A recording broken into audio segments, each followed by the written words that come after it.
Now, the Madlanga inquiry will not only shine a spotlight on political interference and killings, but also the extent and impact of crime on a country that continues to bleed from economic despair.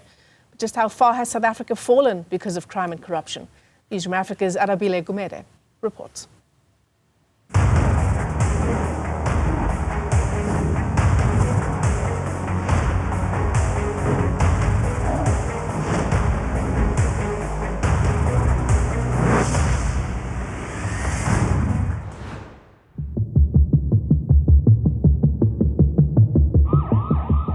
Every rand stolen steals from South Africa's future. Every crime unpunished is a promise broken.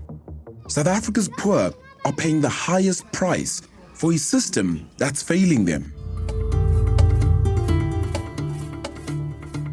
According to the World Bank, crime and corruption drains at least 10% of South Africa's growth annually. That's 700 billion rand. With a B, lost.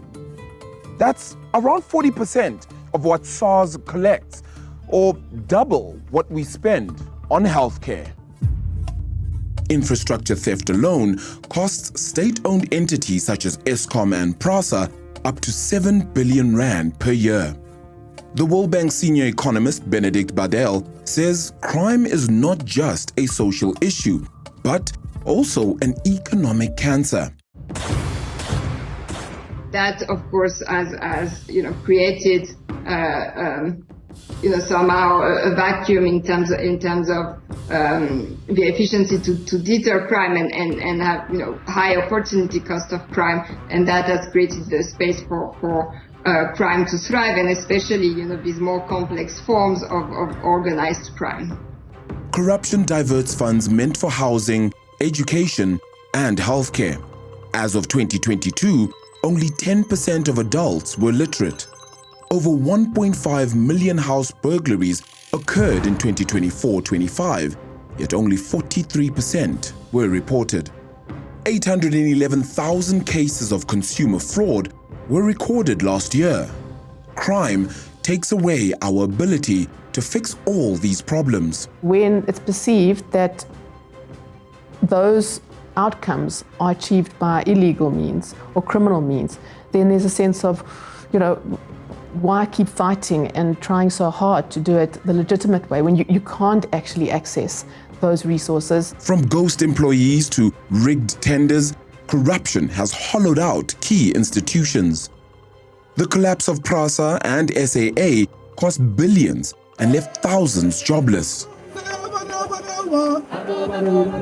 The SAPS detective service is in ruins, with only 17,000 detectives handling all major crime cases in the country, well short of what is needed for a population of 64 million.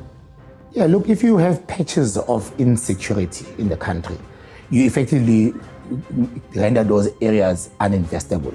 So you want to have a blanket of security throughout the country so that if you want to expand in different provinces, you should be able to do that because the quality of security across the security cluster is the same. But if it's concentrated in certain priority areas, it means the underserviced areas become no-go zones for economies. But it is explosive exposés, much like Lieutenant General Nhlanhla Mkhwanazi's presser in July, which highlight what bold policing, along with extensive evidence, can unravel for our fragile economy. The solutions? But if an enemy comes to you, attack the enemy. Don't allow the enemy to take advantage. You can't just lie with your arms in your hands like that. You have to fight. First of all, it starts with having qualified and trained personnel, but then they've also got to be held accountable. And things like you talk about technology and equipment, things like the body cameras that they want to roll out. Corruption isn't just criminal, it's also a moral collapse.